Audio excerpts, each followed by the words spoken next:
Comme l'enseigne l'apôtre saint Paul, si le Christ est mort à cause de nos péchés, il est ressuscité pour en détruire les effets, nous restituant, avec la grâce et la justice, le droit à la gloire. La Pâque de Jésus est donc notre Pâque, puisque si au soir du Vendredi Saint, nous sommes tous morts en lui sur la croix, à partir de la nuit de Pâques, en revanche, nous sommes ressuscités à une vie nouvelle, selon Dieu.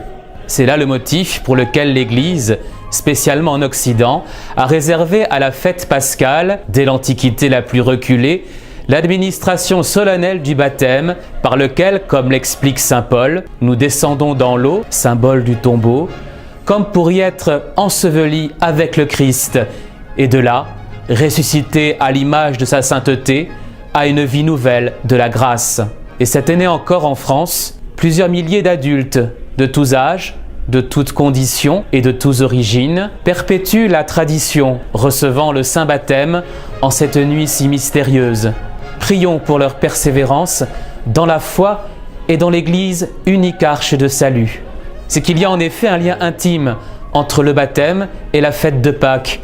Aussi l'Église, dans la solennelle liturgie de cette semaine, entre la stèle et font ensemble ces deux concepts, ces deux résurrections, pour chanter les gloires d'une unique Pâque, celle de Jésus-Christ, chef de son corps mystique, qui est l'Église.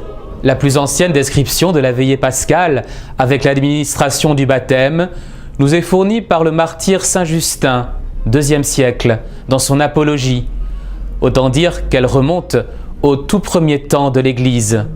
Le baptême à Rome était mis en relation avec Saint Pierre, puisqu'on l'administrait dans le cimetière ad nymphas ubi Petrus baptizabat, qui se situe entre la voie Nomentane et la voie Salaria, ou alors dans le sanctuaire apostolique ad catacumbas, et plus particulièrement dans le baptistère damasien à la basilique Vaticane.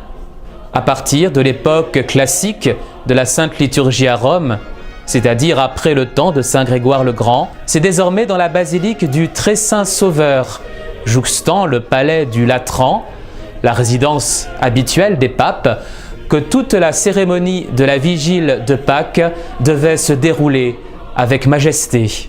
Le jour de Pâques, c'est dans la basilique Sainte-Marie Majeure que se fera la station, parce qu'à celle-ci, avant toute autre, doivent être annoncées les joies de la résurrection.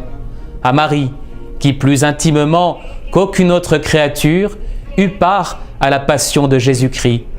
Le lundi de Pâques, c'est à Saint-Pierre que se fera la station, car il convient de se hâter de conduire au pastor ecclésié ceux que la liturgie appelle les anni novelli, qui annunciaverunt Alleluia, et aussi parce que Saint Pierre fut le premier des apôtres qui mérita de voir le Rédempteur ressuscité. La solennité pascale durait une semaine entière, durant laquelle les tribunaux jadis étaient fermés et les noces renvoyées à plus tard. Tout le peuple accompagnait à Rome les néophytes vêtus de blanc, jusque dans les plus importantes basiliques romaines, dont il ne reste que la mention de la station dans nos missels. Les anciens, durant la fête de Pâques, s'attendaient à l'accomplissement de la parousie, de l'avènement tant désiré du Rédempteur. Nous ne savons pas quand cette parousie arrivera, nous savons seulement que c'est un moment où le monde y pensera le moins. Mais ce n'est pas la seule parousie qui sera soudaine et vers laquelle il faut que nous soyons toujours en attente. Durant la journée du chrétien, Jésus vient à nous, tant de fois, à l'improviste, avec ses grâces. Prenons garde à ne pas les laisser échapper. Elles ne reviennent plus si nous avons manqué d'y correspondre. Une bonne occasion que Dieu nous offre et que nous laissons fuir est comme un précieux trésor flottant tout près de notre barque. Si nous ne le saisissons pas immédiatement, le courant l'emportera au loin et nous ne le retrouverons que dans l'océan de l'éternité.